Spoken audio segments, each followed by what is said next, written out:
السلام عليكم، ازيكم حبايبي؟ عاملين ايه؟ كل سنه وانتم طيبين. يا رب تكونوا بالف خير. النهارده بقى هنعمل بيتزا من غير دقيق ولا عجن ولا خميره ولا لت ولا عجن ولا اي حاجه خالص.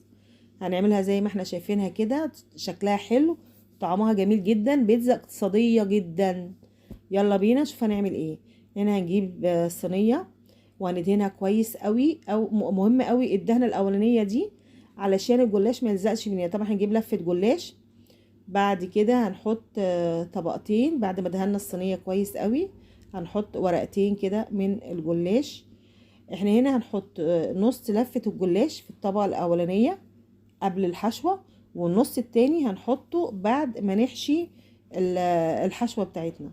هنا طبقتين من الجلاش، وبعدين هندهنها دهنة كده بسيطة. ممكن تدهنيها بقى بسمنة، بزيت، بزبدة، الموجود عندك والحاجة اللي بتستعمليها ادهني بيها.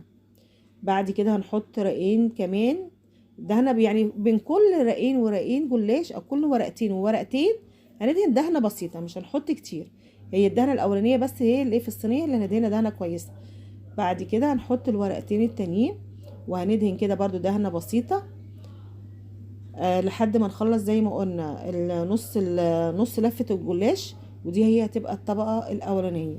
احنا النهاردة هنعملها طبعا ان الجلاش هنعمله بالجبنة، مش هنعمله بقى باللحمة. طبعا اللحمة غالية، فاحنا هنعمل بقى حاجة اقتصادية النهاردة، وفي نفس الوقت طعمها حلو وخفيفة كمان علينا في الصيام.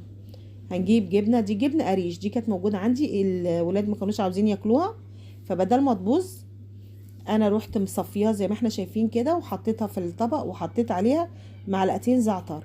ده زعتر سوري، الزعتر السوري حلو قوي وطعمه حلو وريحته حلوه قوي. فانا حطيت عليها معلقتين من الزعتر السوري، وهنقلبها كويس، وهنحط كمان عليها كمان حبة زيت على الجبنة. على فكرة طعمها حلو قوي قوي قوي قوي في الحشوة. اي نوع جبنة موجود عندك بقى حطيها، يعني ممكن تيجي اعمليها بجبنة ميكس، احنا عملناها قبل كده، حشينا الجلاش قبل كده بجبنة ميكس، كان طعمها حلو قوي برضو. عاوزة تحطي برضو جبنة رومي، بس انا عشان الجبنة الرومي حادقة واحنا صايمين، فانا مش عاوزة حاجة تبقى حادقة في الوصفة دي علشان العطش وعشان ما نعطش يعني. وبعدين الجبنة القريش كمان مش مالحة، يعني انا مش جايباها مالحة. حطيناها. نفرد بقى طبقة الجبنة هنفردها كويس قوي كده على ورقة الجلاش. عاوزة اقول لكم كانت جميلة وطعمها حلو قوي قوي وخفيفة، وتنفع كمان في السحور. يعني احنا عملناها فطرنا بيها مع طبعا الاكل الموجود، وفي نفس الوقت كمان في السحور بتتسحري بيها، يعني فطار وسحور هتنفع معاكي. هنفرد طبقة الجبنة، وبعد كده هنحط الزيتون. انا عندي زيتون مخلي، لو الزيتون المخلي الموجود عندك فيه ملح كتير ممكن تحطيه في ميه وتغيري له الميه كل شويه لحد الملح بتاعه ما يقل، عشان قلنا لو استحرنا بيها ما نعطش كمان. هنا طبقة وممكن نحط فلفل اخضر في النص لو انتوا عاوزين. انا هنا اكتفيت بس بالجبنه والزيتون، انما انتوا ممكن تحطوا، عاوزين فلفل اخضر تحطوها في النص، عاوزين فلفل حامي، الحاجه اللي انتوا عاوزينها ممكن تحطوها. انا هنا اكتفيت زي ما قلنا بالجبنه والزيتون بس. وبعد كده هنحط زي ما احنا شايفين برضو نص لفه الجلاش، ورقتين ورقتين، وندهن دهنه بسيطه كده. ما نكترش برضو من السمنه او الزبده، ما نكترش طبعا عشان الصيام، بس احنا نكتفي بس بكده. وبعد كده بعد ما خلصنا نص لفة الجلاش التانية هنبتدي نقطعها. التقطيع برضو اللي انت تحبيها قطعيها. انا هنا قطعتها مربعات كده كبيرة، لو انت عاوزة تقطعيها بقى مربعات صغيرة، عاوزة تقطعيها سمبوكسات، اللي يعجبك.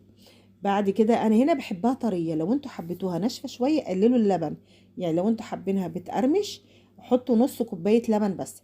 انا هنا حاطة كوباية الا ربع من اللبن علشان انا بحبها طرية. وحطينا عليها بيضة وحبة فلفل اسود عليها، وبعد كده هنقلبها كويس قوي مع بعض لحد ما البيضة تدوب في قلب اللبن. وبعد كده هنسقي بيها الجلاش. وزي ما قلت لك لو انت عاوزاها مقرمشة مش طرية قللي اللبن، حطي نص كوباية لبن بدل ما تحطي كوباية الا ربع.